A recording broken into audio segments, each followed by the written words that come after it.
Welcome to Real Talk Podcast episode 122. Still searching for your thing, aren't you? Yeah. It's an emotional soul search. Yeah, pretty much. Yeah. Yeah. There's nothing going on up there.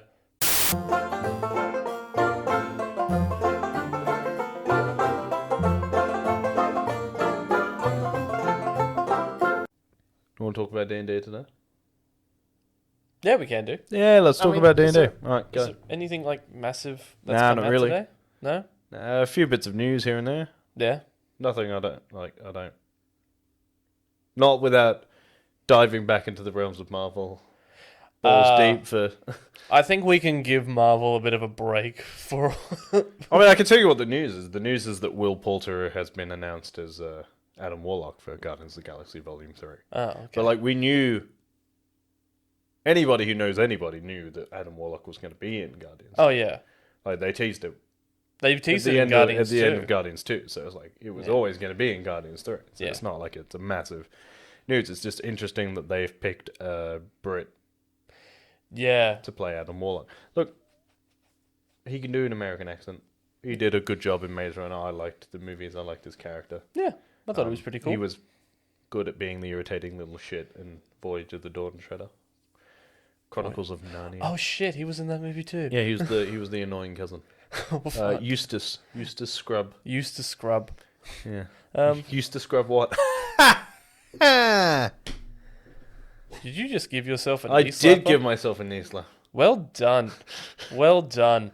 It takes a real man to give To laugh at themselves his own joke. to laugh at his own joke. It's like I'm- shaking your own hand. Good job. Go me. Yeah. That is actually a really interesting piece. That is a really interesting piece of news. But yeah, let's talk about D&D today. Cool. D&D. D&D. Yeah. It's fun. Well, it's just that we play a lot of D&D. We'll be playing more D&D going forward. There is something coming for the channel. At some point, it is coming to the channel. Yeah. I'm not going to tell you what it is because I don't actually know how I'm going to do it yet. And don't hold your breath if it's coming soon because we got a lot of shit. We got a lot of shit on. We came in a lockdown today. That's Yes. exciting. So it's day 2 of being allowed outside of the house. Yeah. And I already fucking hate it there. And it's raining. And it's raining, yeah. It's raining here. It was like, oh, you're allowed to go outside. It's Yeah. going to rain for the next 5 days. Fuck me, all right? Yay. It's perfect weather for staying inside and playing D&D, though. So, It is. good. That was actually really good. Pulling it back. Really good, pull it back. D&D. We talked about it on the last podcast, and we kind of within the sort of the theme of gatekeeping from last week. It's nice to have a theme every week, to be honest. It is nice. We should aim to actually have some structure every now and then. Not all the time. structure on this show. Yeah. We tried structure, but Okay, we tried to overstructure it at the beginning. we tried to overstructure it, and that's where we kind of. And even now, as we speak, we are still not. we are steering off the cut. All right, let's talk about D&D. But we talked about D&D on the last podcast, and it was really fun to talk about it. And yeah, let's continue talking about it today. Well, more specifically, because obviously we've talked about D&D and like playing D&D and character creation and stuff on the podcast before. I wanted to talk to you about DMing a little bit more, because it's actually like it's a really intimidating thing to be asked to do. Yes, it is. I got sort of thrown in the deep end when we first started playing, based entirely off the fact that I had listened to some D&D podcasts. Yes. I kind of knew what I was doing. Yes. But God, is it different? Oh man, So different from listening to people. Like, I know you've really just started to get into like D&D podcasts and listening to other people play and like all that stuff, and it does help. Like, there's immense amount of help. Yes. And obviously since then I've started listening to Adventure Academy, where Brendan Lee Mulligan, who's obviously our long-time D&D fan, has like talked about what it's like to DM for people and like the different things you have to, deal with, and like what you should include and what you shouldn't include, and like learning to just deal with the fact that you are probably going to do 4 hours of work for it to get fucking ignored for like Exactly. 5 sessions. I think one of the big things about DMing that I've found is that it does push you out of your comfort zone, and it also depends on the kind of person that you are. If you're a person who, if you want to DM because you think you'll be in control, you're not going to like DMing, because you have control, but but you have also no control. I have kind of found my groove as a DM. When I do DM, I like to let the players explore, Yeah. and I'm a very big advocate of letting them describe what they're doing, even if it's just exploring the town or talking to somebody. I just like it when if they describe what they're doing, that means that they can get into it really. Yeah, that's the thing. So there's I was actually going to get into this a bit later, but now that you brought it up, we'll do it now. Sorry. No, I like it. It's fine. The lack of structure, it's great. No, so there is a thing, and I know some DMs don't like to do it. And in fairness, I think Brennan does it as well. It's something I don't like doing. It is describing players' kills for them. So if they roll for an attack and they go, I'm going to stab him or something, and they roll, and then like they kill the goblin or whatever. Yeah. I like to go, okay, how did it happen? Yes. How did you kill them? Because if they can, it's mass delusion is really what D&D is. It is a shared delusion. Oh yeah. It's like a shared imagination. Yeah. So it's like what you see your character doing in your head movie is what you are going to describe. So like you don't want somebody else to describe what you were doing because that's not what you were doing. Yeah. You really want letting players describe more of their actions as long as it's successful or not. I find that what you should do, right, or what should, obviously, it's really up to you. Yeah. The way I do it is get players to describe their action on a successful roll. Yeah. And you describe a unsuccessful roll. Yes. So they tell you, so that if it's like, I'm going to climb a tree. Yes. You know, and you go, you're going to just climb the tree normally, like it's all good, and they go, yeah, and you go, okay, roll, and they go, you know, it's like you say it's a 10 difficulty, they get like a 15. Yeah. And you go, okay, how'd you climb the tree? Yeah. But like, yeah, actually, You know, and then they can go, you know, I was like, I leap up the tree like fucking Nathan Drake, like looking like a squirrel. Yes. Yeah. Okay, like cool, you did whatever. They roll a 9.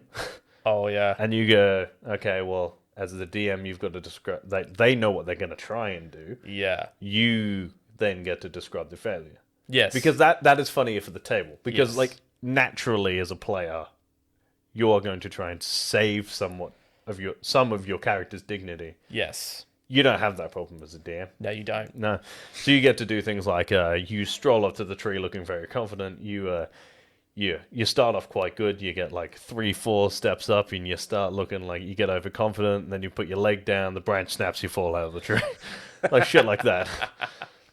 I love that. You know, it's shit like that. Like that's how I like to run games. It's like, Yes. okay, I'm going to tell you how you sucked, Yeah. but if you fail, you get to tell me how good it looked, Yes. because then you don't get to like ruin the. And then you are sort of sharing an experience to Yeah. some level. But that leads me to like the two things. I was like, one thing really is that there are two things you need to DM: Yeah. a fuckload of patience Yeah. and Yeah. a really quick draw amount of creativity. Oh yes. Because I guarantee you are going to be derailed Yes. Absolutely. almost immediately. Yes. Because short of railroading your party, which Yeah. some people do, and sometimes it is sort of required Yeah. to sort of bring focus to it, especially if you've spent like a session and a half fucking around, essentially. Yes. And they're like, but not so much if they go off into like the wilderness and you can throw encounters at them, and then you can have a random encounter that points them in the right direction or Yeah. something, like that's fine. It's when like I'm currently writing a quest for you and some of your friends. Yeah. I'm not gonna spoil it, but like it's gonna start off in like a city.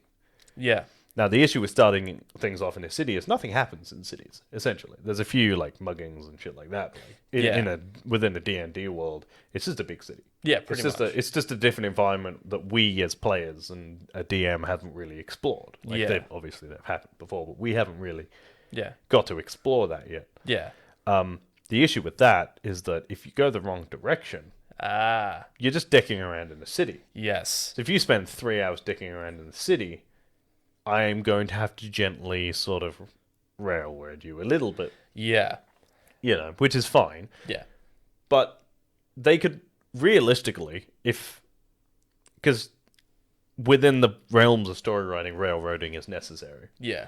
But when it's like, oh, you're in a town and there's a band of orcs in the forest, and you've written your notes northwest. Yes. And like a bunch of people have been like northwest, blah blah blah blah blah. Yep. And then they go, I'm going south, and you go, you absolute bunch of cunts. But the thing is, right? Yeah. It is from a writing perspective, right? It is as simple as you got lost.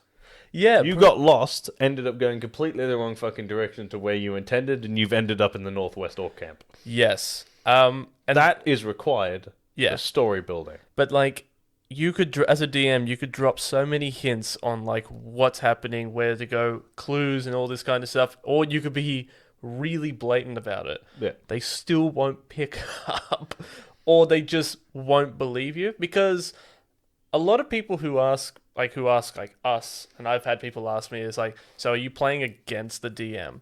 No. You're not playing against him at all the Deliberately. time. Deliberately. But 9 times out of 10, it's really hard to trust the DM. Like, if the DM tells you a certain thing, as a player, you're almost like, do you know what the best way to describe what being the DM is like? Yeah. You are the narrator from George of the Jungle. Yes.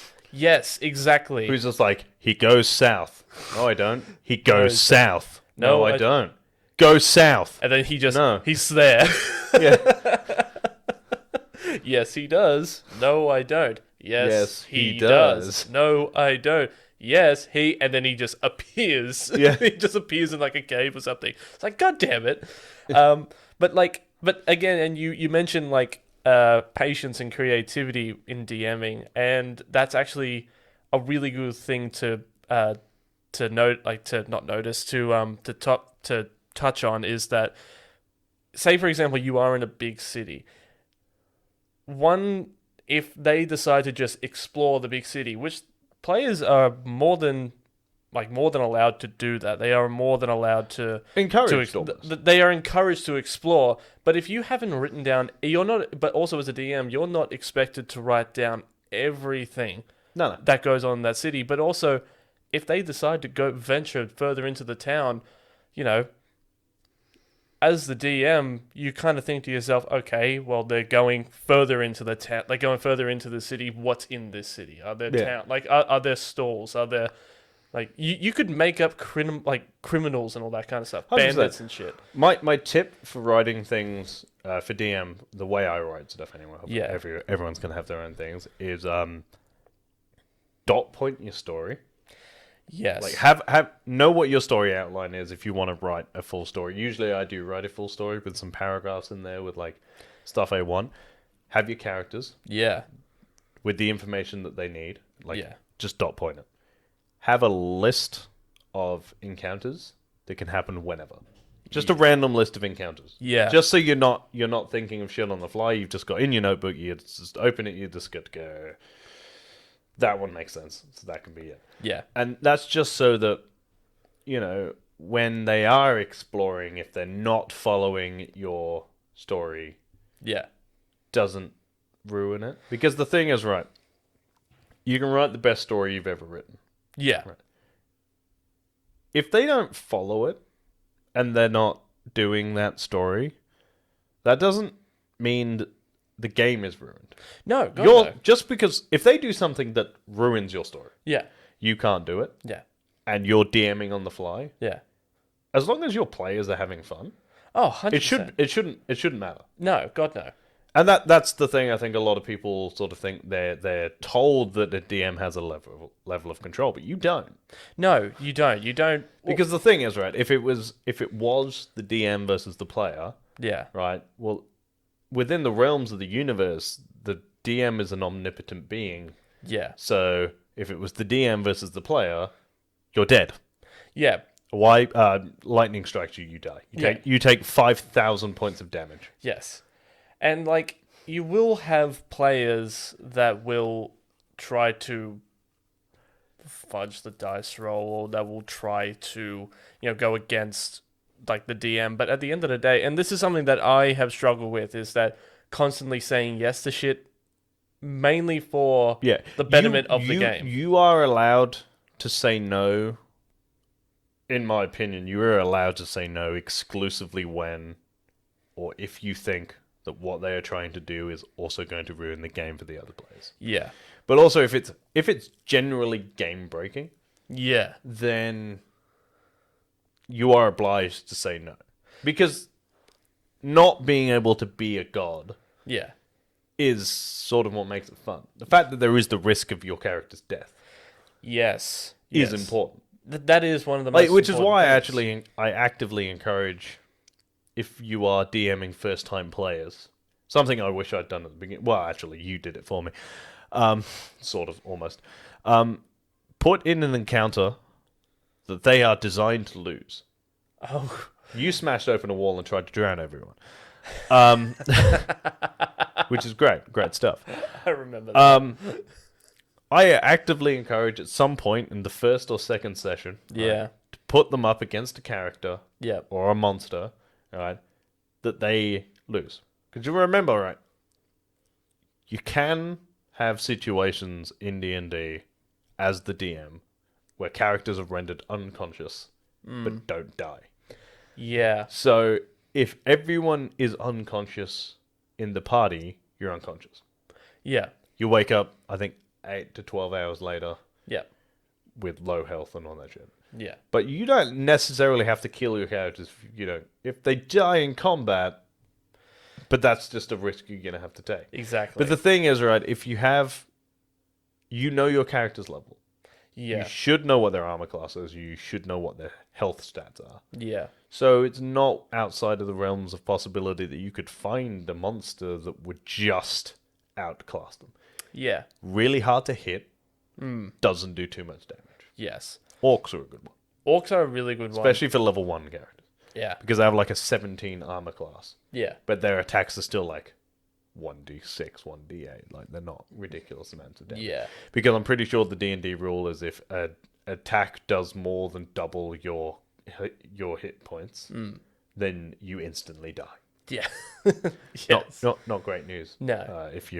So don't put an ancient white dragon up against your party of level 1 players. They'll die. I have always also found, especially with like people who are just starting out and like low level characters, like level 1, level 2, a lot, like goblins, for example. Goblins only have like a HP or hit points for people who are getting into it of 7. And like I think it's an armor class like 10 or 12. like 10 or 12. They're easy to hit. They're easy to hit. Like they're kind of difficult to hit, but they're very easy to kill, if that makes any sense. Yeah. You put in like a whole camp, like your adventurers stumble across a camp, like a troop of Well, that's goblins. the other thing. Yeah, you do the sort of old school zombie thing, which is like 1 or 2 is fine. Yeah. 20 is not. 20 is not okay, because zombies have a very low have a very low hit. Zombies, I think, have the lowest HP. Yes. Or maybe skeletons. I think it's maybe I remember skeletons are pretty low. I think they only have like 8, maybe? maybe 8, but they have like almost next to no armor class. But that's the other thing, right? You are well within your rights to restat characters. Yes. The Dungeons and Dragons rules are Dungeons and Dragons suggestions. Yes. The they are. player rules need to count. Yep. The DM rules can bend. Yes. Absolutely. But that's like, okay, so there's a very good reason the DM rules need to bend, and that's because there are very specific types of players you will have in every game. To the point where I am going to tell them to you, and you're going to immediately think of a single person. I don't expect you to call them out on camera, but you will get the guy who fudges the dice, the meta gamer, the guy who's got no idea what he's doing and is just trying to be funny. Yeah. You get the one guy who always rolls high for some reason. Yep. And just hits everything. And it's just like... And the one guy who just keeps taking damage and somehow doesn't die. I think I know exactly who that last person is. And it's just... And every now and then you'll get the one person in there who's played a bunch of times before, and they're like a new in the group, and their entire goal is just to derail the DM. Yeah, pretty much. They are just challenging your creativity. Yeah. And also, like, you can tell who has played before, and who, like, you can tell the difference between someone who has played before and someone who has played before and also DM'd before. Because I've once played with a few people, like a few of my friends, and this was like when second lockdown, like midway through. So we were playing by Zoom, and he wrote this quest, and we had to go and find a banshee. A lot of stuff happened in between. And, like, obviously, like, when I play, I try to be funny.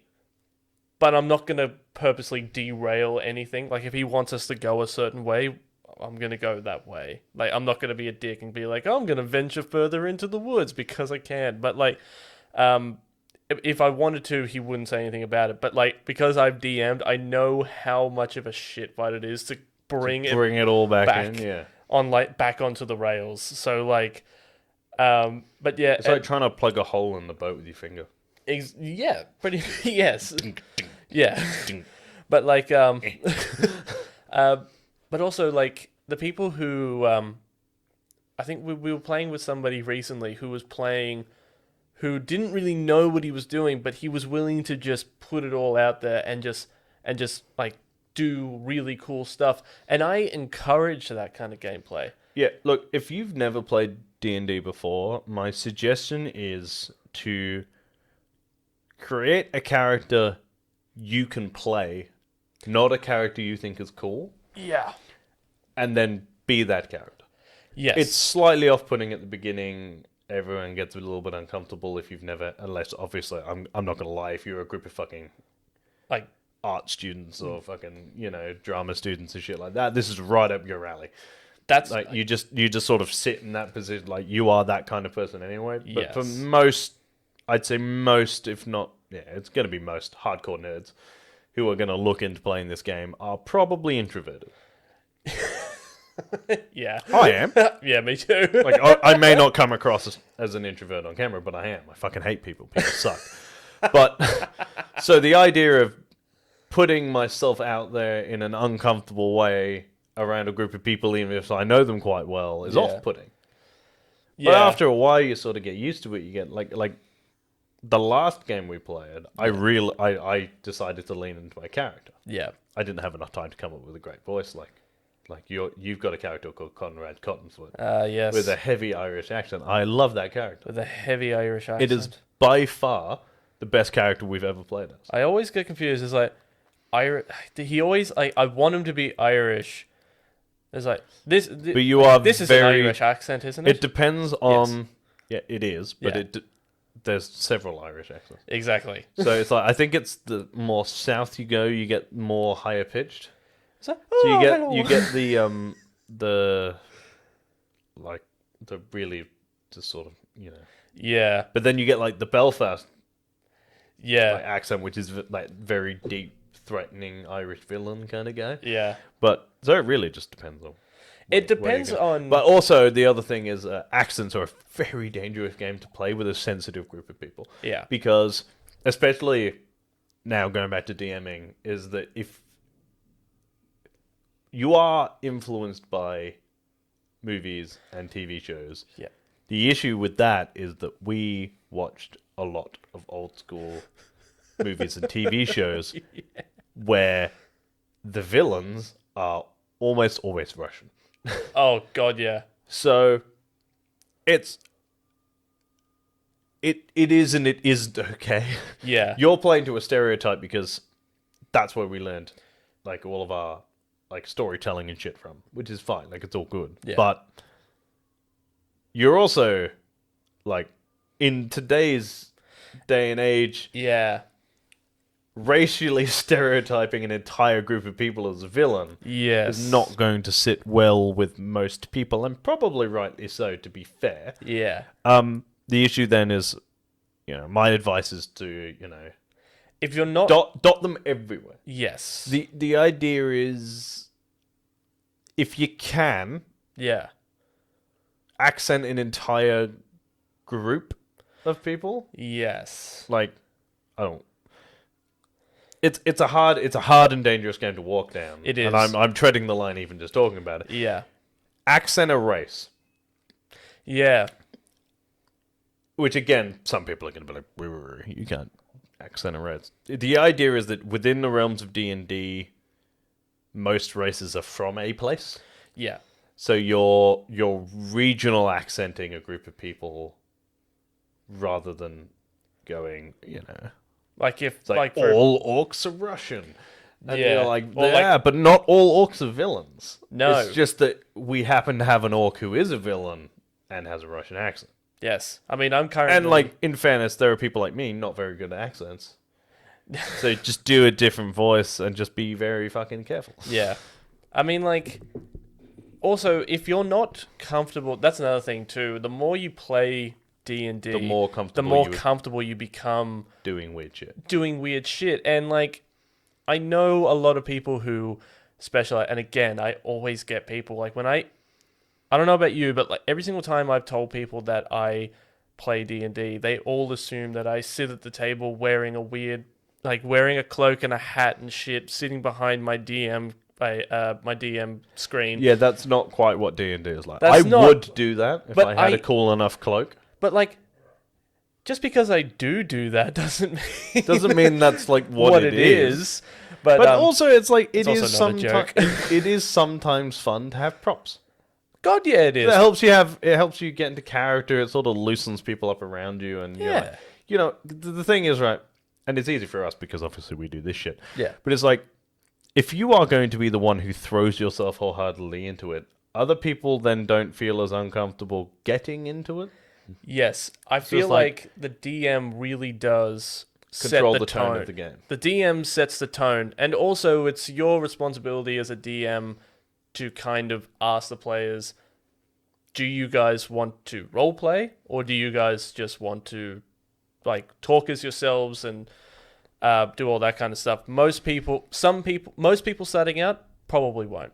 No, We're they'll just do we the- were a little bit different because, well, like you kind of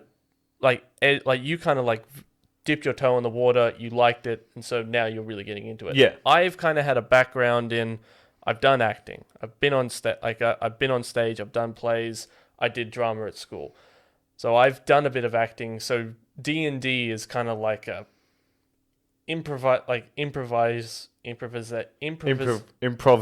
improvisation. That was really fucking hard for both Yeah. of us to get out there. improvisation exercise, which is also my downtime. Yeah, well, that's it. It's like, But also, when I'm Conrad Cottonfoot for a night, I don't have to worry about working the next day. Like, Yeah. I'm that character for Conrad doesn't have a job. He sold his pub. that. He did. Um, He did. it's just yeah, like, but it is shit like that. You are, as the DM, you are sort of, you are setting the tone. Yes. So there are a bunch of rules that I like to follow, and I know it seems a bit weird and overly excessive and official. I do like to give a little speech before we start each session with a new group of people, where I tell them like what it's going to be like to play, not like the Yes. quest or anything, but like how I'm going to run it, what my rules are going to be like, what I expect, and what I want people to do. Like we are, we'll talk about it. We are looking at maybe doing a recorded session, Oh yeah, absolutely. and like maybe even do like a full quest and stuff. Like we're not sure. I haven't actually spoken to any of the players about it. yeah. Because we haven't actually organized a get together to get the game. But like Yes. the thing for that is I before that, off camera obviously, and whatever, or off mic, Yeah. I will explain to them, it's like, we're recording this one and that's good. I want, like, if you can, I'd like you to get really into it. I'd like you to obviously not swear, don't be racist, all that shit. Yeah. The shit that I give at the beginning of every game is Yeah. like just because you think it's funny doesn't mean it is. No metagaming. I will listen to an argument if you think you can do it, but at the end of the day, DM is DM. They are there to keep balance and fairness. Yep. Don't spend if you are the kind of person who spends 10 minutes arguing with the DM, don't. It's just not fucking necessary. But also, if you're playing Dungeons and Dragons to win, you're not playing the right game. Dungeons and Dragons, look, it is. We are very It open. is a game.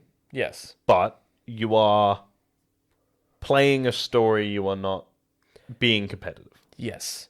So I know some people who play and they play to win. And don't get me wrong, like it defeats the purpose of it but also that takes away the creativity of it because a lot of people like to, if there's a dragon in the room, yeah, people like to explore around it. It's like, can you befriend the dragon? Do you have to fight your way out of this conflict? There are different ways to go about it other than just that's something in my way. That's an opponent. That's an opponent. I need to fight that. I need to kill that. I need the XP. It's not that kind of game. So that's the thing, right? There are several sort of other bits, and we're going to drag on a little bit, so we'll wrap it up in a bit. Yeah. But there are things that people, until you've rolled for initiative, you're not in combat. Yes. So that's the thing.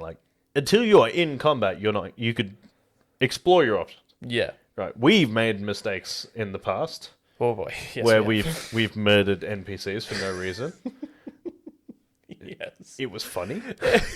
In hindsight, it was hilarious, but that's not the point. So that's the other thing I like to explain to people. It's not every encounter is combat. Yeah. Try to only refer to other players as their character names. It really does help get into story. Don't argue with the DM. Don't be racist. Yeah. I do like to pull the roll in the open card. It stops. Well, it doesn't stop, but it reduces an amount of the fudging of the dice. The issue with that becomes when people want to roll on D&D Beyond, the app, because it's on screen. Yep. That's fine. Having said that, I do have 5 sets of dice, so use my dice. Yeah. The other one, obviously, is if you're playing on Zoom, you just go, so take the word for it. But fudging the dice kind of ruins the game a little bit anyway. Yeah.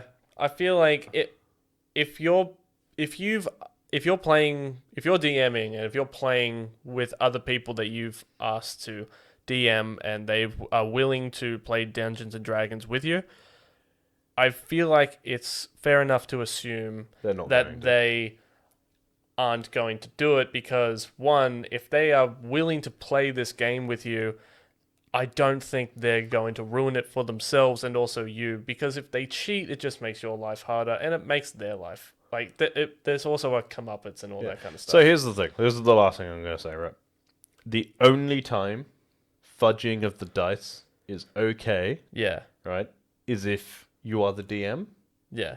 And within reason, for new players, more specifically for new players than veteran players, you just got to cop it. And it is only under one very specific circumstance, and you probably would have experienced this before, and that is when you've selected a monster that is accidentally way too powerful for your players. I have done that many times. Because you go, that looks cool, and then you bookmark the page and you put it away, and then you come back and you've got a level 2 guy, and you're you're going to fight this pit fiend. Holy shit. Yep. And it's got an armor class of 20 and it's got 147,000 hit points. Yep. And you're looking at it and you're you've got a armor class of 12 and 40 hit points. And you're a sorcerer and you've got no healers on your team because you didn't bother to do a session 0. Yes. Then you can fudge some dice. Yes. Just enough to sort of save your players a little bit. Yeah. Or you can not and just kill your players. Teach them a valuable lesson. Oh God, about how short your life can be. Yes. And don't fight pit fiends. Don't fight pit fiends. It's not necessary. Don't fight pit fiends unless you're a level 20. They are that fucking hard. They are fucked. Yeah. Anything to add on the DMing part? Not really. Other than if you are interested in DMing, I just recommend just have a go. Just have fun. Don't try to overthink it. You know what's actually a really good reference?